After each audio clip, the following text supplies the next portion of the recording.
politik, ada seperti GBK atau Monas. Tapi secara ekonomi kita masih berjuang karena fokusnya lebih ke politik. Wah, jadi pada masa Orde Lama nih kita fondasinya belum stabil, masih goyang ya ini. Oke, lanjut nih buat Aisyah. Pada masa Orde Lama nih kondisi keamanan negara masih belum stabil. Nah, baik karena konflik internal maupun konflik eksternal nih. Menurut kamu apa sih arti dari konflik internal dan eksternal? Dan berikan contohnya nih Aisyah.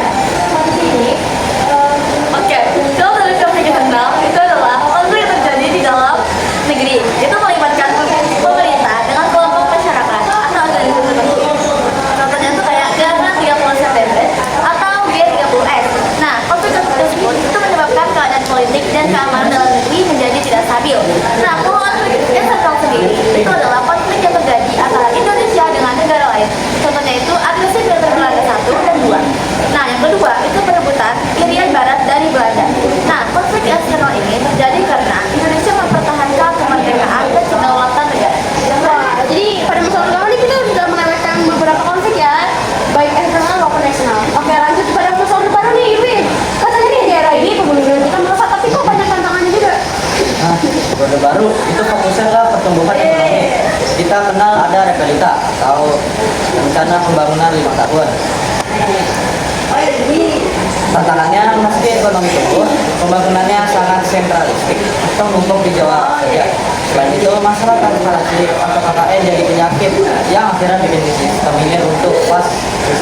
Oh, paham. Jadi ekonominya naik tapi nggak merata ya dia.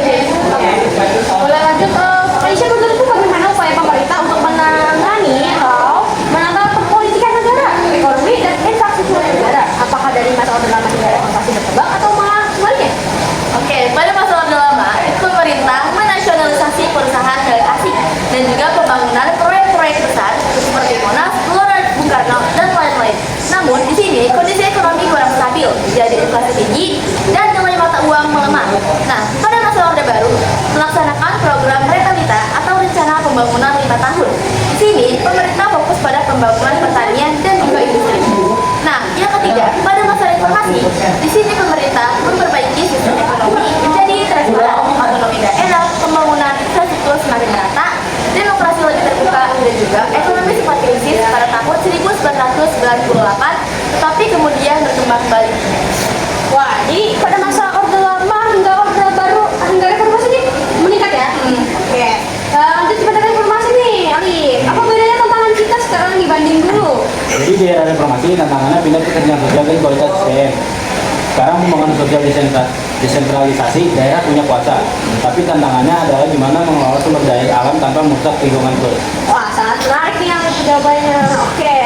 Untuk pertanyaan terakhir nih buat kalian bertiga, menurut kalian apa sih tantangan terbesar pembangunan Indonesia di masa depan, terutama buat kita generasi Gen Z? Mau dimulai dari Jerman kan? Kalau menurutku menjaga persatuan di tengah gempuran hoaks dan perbedaan politik.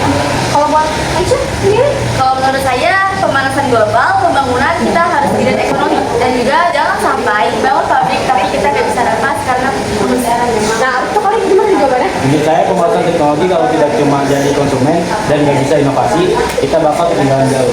Wah, luar biasa. Jadi intinya tiap zaman punya tantangan tersendiri, mulai dari stabilitas, pemerataan, sampai kualitas SDM. Untuk narasumber kita bertiga ini terima kasih ya. Sama-sama. Oke, sampai jumpa di episode berikutnya.